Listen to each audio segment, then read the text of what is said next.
Matthew 9. And he entered into a ship and passed over and came into his own city. And behold, they brought to him a man sick of the palsy, lying on a bed. And Jesus, seeing their faith, said unto the sick of the palsy, Son, be of good cheer, thy sins be forgiven thee. And behold, certain of the scribes said within themselves, This man blasphemeth. And Jesus, knowing their thoughts, said, Wherefore think ye evil in your hearts? For whether is easier to say, Thy sins be forgiven thee, or to say, Arise and walk? But that ye may know that the Son of Man hath power on earth to forgive sins, then saith he to the sick of palsy, Arise, take up thy bed, and go unto thine house.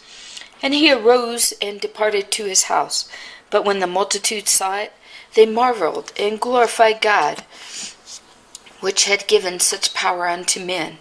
And as Jesus passed forth from thence, he saw a man named Matthew sitting at the receipt of custom. And he saith unto him, Follow me. And he arose and followed him.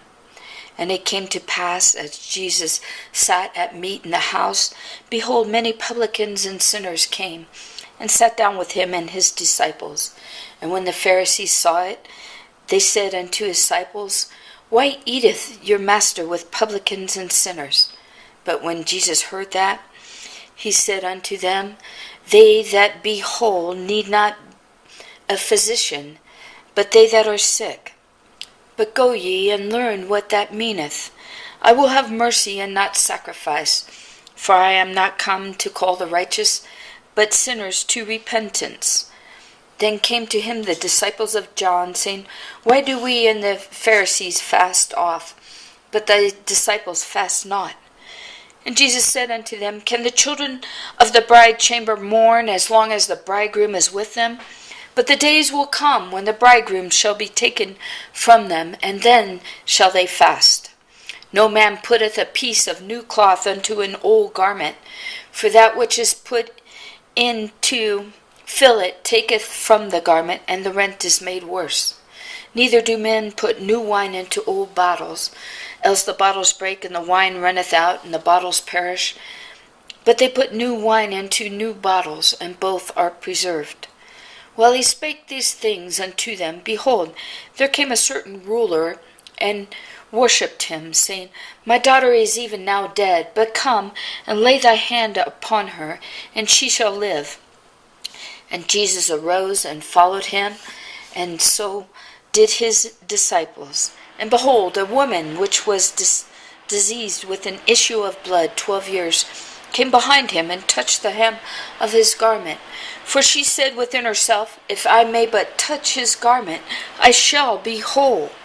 But Jesus turned him about, and when he saw her, he said, Daughter, be of good comfort, thy faith hath made thee whole. And the woman was made whole from that hour.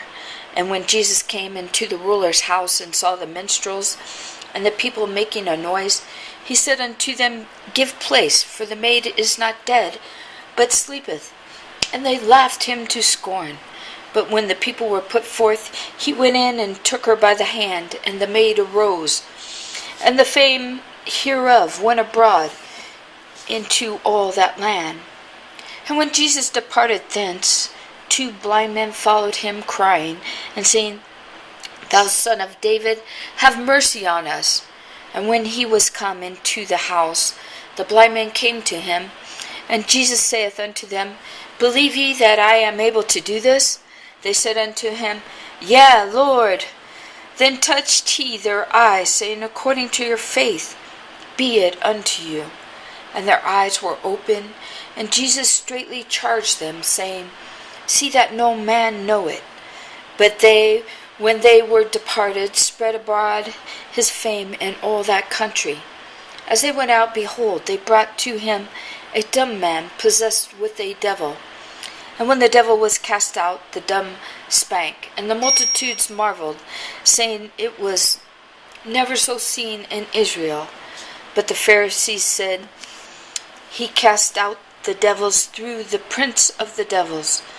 And Jesus went about all the cities and villages, teaching in their synagogues, and preaching the gospel of the kingdom, and healing every sickness and every disease among the people. But when he saw the multitudes, he was moved with compassion on them, because they fainted and were scattered abroad as sheep having no shepherd. Then saith he unto his disciples, The harvest truly is plenteous, but the laborers are few. Pray ye therefore the Lord of the harvest, that he will send forth laborers into his harvest.